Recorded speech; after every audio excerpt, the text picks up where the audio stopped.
Lectura del Santo Evangelio según San Lucas.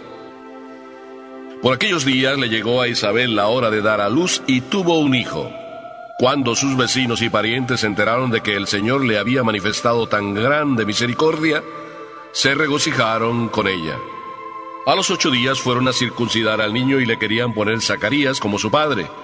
Pero la madre se opuso diciéndoles: «No, su nombre será Juan». Ellos le decían: «Pero si ninguno de tus parientes se llama así». Entonces le preguntaron por señas al padre cómo quería que se llamara el niño. Él pidió una tablilla y escribió: «Juan es su nombre». Todos se quedaron extrañados. En ese momento a Zacarías se le soltó la lengua, recobró el habla y empezó a bendecir a Dios. Un sentimiento de temor se apoderó de los vecinos y en toda la región montañosa de Judea se comentaba este suceso. Cuantos se enteraban de ello, se preguntaban impresionados: ¿qué va a hacer de este niño? Esto lo decían porque realmente la mano de Dios estaba con él. El niño se iba desarrollando físicamente y su espíritu se iba fortaleciendo, y vivió en el desierto hasta el día en que se dio a conocer al pueblo de Israel. Palabra del Señor.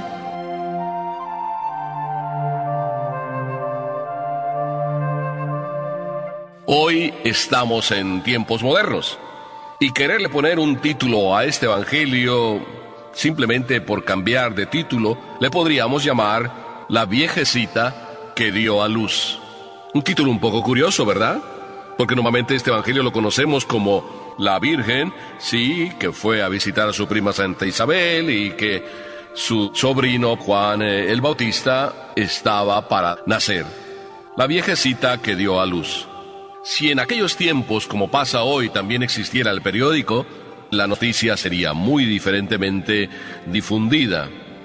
Recuerdo que en Los Angeles Times salió hace muy poco la noticia de que una mujer había dado a luz 6 niños. Una noticia en primera plana, algo muy fuera de lo normal. Pero si existiera el Nazareth Times en aquel tiempo, podríamos decir que hubiera salido también en primera plana. Y quizá el título de este nacimiento, el de Juan el Bautista, podría haber sido así: La viejecita que dio a luz. Y analicemos por qué verdaderamente lo digo. Porque en primer lugar puedo decir que Juan es verdaderamente excepcional. No solo porque es el precursor, no solo porque es un maravilloso profeta. Jesús dijo de él: ninguno hay más grande que Juan entre los nacidos de mujer. Es el profeta más grande de todos los profetas, en palabras de Jesús. Sin embargo, el evangelio empieza muy sencillamente. Dice: a Isabel se le cumplió el tiempo del parto y dio a luz un hijo. Qué sencilla narración. Así simplemente lo presenta el evangelio. Se le llegaron los días a Isabel y se alivió.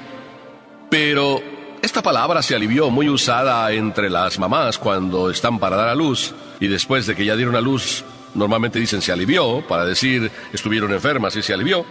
Es la palabra muy común.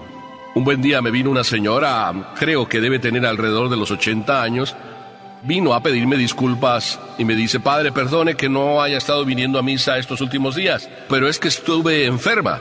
Gracias a Dios ya me alivié. Y yo le dije así, medio en broma, le dije: ¿y cómo se llama el niño? ¿O fue niño o niña? Y ella me responde: ay, padre, ¿cómo va a ser posible? Si yo ya tengo casi 80 años, ¿cómo va a ser posible que yo vaya a dar a luz? Yo estaba bromeando, claro, por supuesto, porque ella usó la palabra ya me alivié. En el caso de Isabel, es algo maravilloso. Isabel dio a luz, pero hay que saber quién era Isabel. Isabel era la prima de la Santísima Virgen. Y además de ser la prima de la Santísima Virgen, era ya anciana. El Evangelio nos lo dice en páginas anteriores. Era una mujer anciana. Y no solo era una mujer anciana, por tanto que ya muy difícilmente pudiera dar a luz. Las mujeres que dan a luz lo hacen en su periodo joven. Luego les viene ya un periodo en que ya no pueden dar a luz.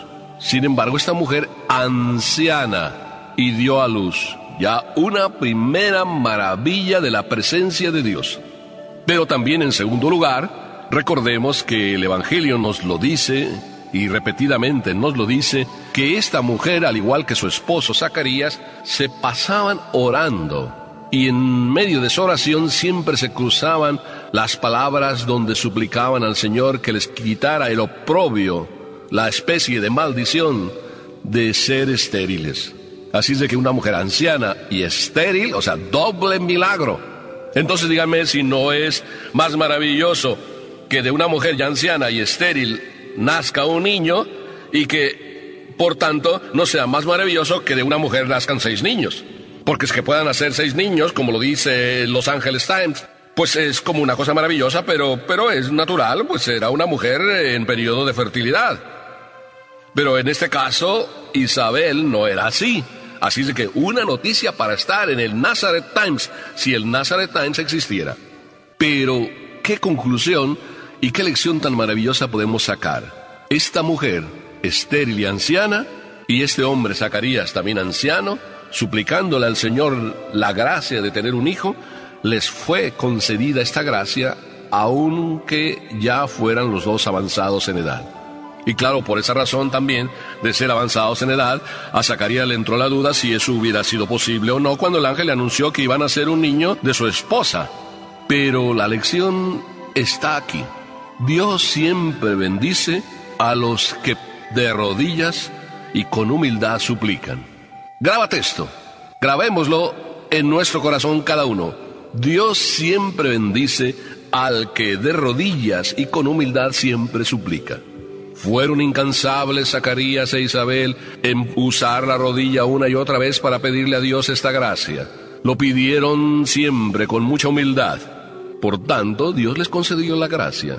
¿No será verdad que a veces Dios no nos concede a nosotros muchas cosas que pedimos porque no usamos la rodilla? Es decir, porque no nos cansamos de manera tenaz en suplicarle al Señor una y otra vez, y porque además de no usar la rodilla, muchas veces si le pedimos de una manera orgullosa. Tú tienes que darme, Señor, porque yo he hecho mucho por ti. Casi, hasta le estamos pasando factura al Señor y le decimos que Él tiene que cumplir sus deberes porque nosotros hemos cumplido con Él. Pero Dios siempre es el mismo. A los humildes los llena de su gracia. Tú y yo, es muy importante que aprendamos esto. El camino de la humildad es camino de beneficios. El camino de la humildad delante de Dios es camino de premios. ¿Cómo no se iban a alegrar todos los vecinos de esta grandeza, de esta maravilla, de esta gran misericordia que el Señor estaba teniendo con su hija Isabel y con su hijo Zacarías? El periódico, el Nazareth Times, difundió la noticia y el chisme se corrió por toda la comarca. Dios ha hecho maravillas en Isabel y maravillas en Zacarías. Pero también cuando ya llegaba el segundo momento, nació Juan, y por tanto ya venían los 8 días de haber nacido, y estos 2 hombres, maravillosos como siempre, Zacarías e Isabel, se presentan en el templo, llevan a su hijo para circuncidarlo. Y ahí vino la pregunta: ¿qué nombre quieren darle a este hijo? Y la madre enseguida intervino, no porque era la madre, sino porque Zacarías, pues por dudar un poco si el mensaje del Señor iba a ser verdad o no, pues el ángel le dio como muestra: vas a quedar mudo. Así es que se quedó mudo, no podía hablar, no podía decir cuál era el nombre que quería que le pusiera a Juan. E Isabel dio la respuesta: Juan será su nombre. Y entonces todos ahí, los que estaban, empezaron a decir: ¿pero cómo? Si en tu familia no hay ningún Juan. Era costumbre que siempre pusieran a los hijos el nombre de sus padres y de sus parientes. Entre los parientes de Zacarías y los parientes de Isabel no había ninguno llamado Juan, para que entonces le pusieran a Juan el nombre de Juan. Juan es su nombre. Así es de que, pues quisieron asegurarse si ese era verdaderamente el nombre que quería que se le pusiera, y entonces preguntaron al padre por señas.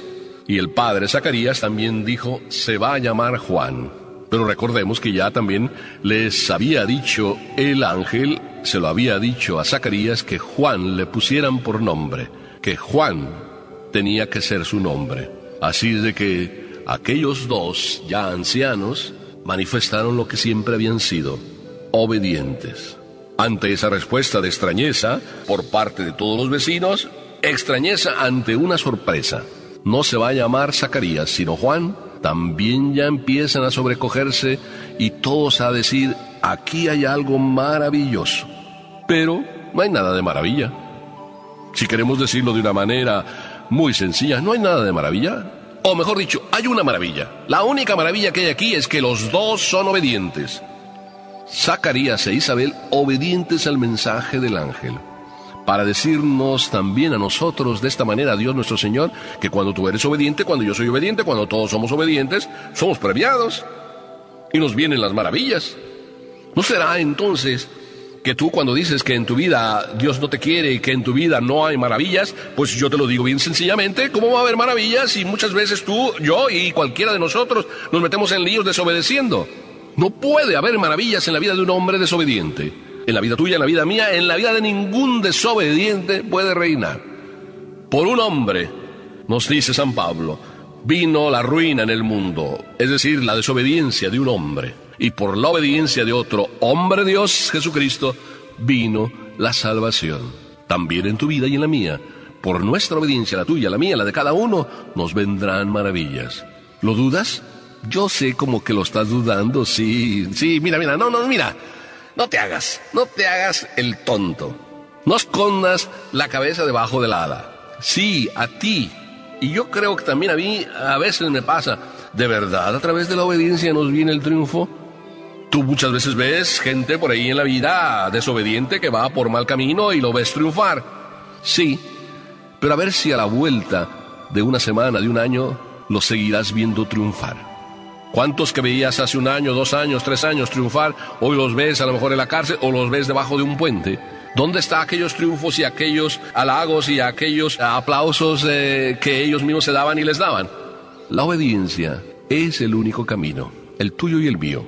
Y el Evangelio sigue, porque todos se quedaron extrañados de todas estas cosas, porque se salía de todo lo acostumbrado. Juan era el nombre, en contra de lo normal que hubiera sido Zacarías. Después, estéril, en contra de todo lo normal. Anciana, en contra de todo lo normal. Así es de que la pregunta es también normal, ¿qué va a suceder con este niño? Este niño se empalma en la serie e historia de todos los niños que van camino de salvarnos, instrumento de salvarnos. Sansón era también hijo de una madre estéril. Muchas mujeres estériles en la historia de la salvación dieron a luz, y dieron a luz grandes hombres, que luego han sido los que nos han salvado. Por esta estéril nos vino Juan. ¿Qué va a hacer de este niño? El niño crecía, dice el Evangelio, se afianzaba, vivía en el desierto, hasta que se presentó a Israel. Crecía y desarrollaba físicamente y su espíritu se iba fortaleciendo. Y es que el poder de Dios va guiando la historia. Si la mano del Señor está ahí, es decir, si el poder del Señor está ahí por la obediencia. Si el poder de Dios va a estar en ti, por la obediencia. Yo siempre estoy maravillado de que Dios se hace presente en la vida mía y en la vida de todos los que yo a veces oriento, porque obedecen. Yo no sé por qué a veces somos tan necios, tan tontos, perdónenme la palabra, que queremos a Dios obligarle que nos haga maravillas, no queriendo seguir lo que Él nos pide. ¿Qué te parece si tú y yo hoy hacemos una promesa al Señor? Y si cada vez que tú hablas y vas a hacer algo, tú dices, si Dios quiere, como Dios quiera, cuando Dios quiera, en el lugar que Dios quiera, así quiero que se realice en mi vida lo que el Señor pide y me invita a vivir. Aunque tu vida a lo mejor sea tan normal que no salgas en Los Angeles Times, en el New York Times, pero ¿qué importa? Puedes salir en el Nazareth Times, o puedes salir en el Heaven Times, es decir, allá en el libro de la historia, donde se escriben la salvación de todos los hombres, en el cielo, donde Papá Dios tiene su lista, que tú estés ahí en la lista por obedecer, por hacer siempre lo que Dios te pide, lo que Dios nos pide. Amén.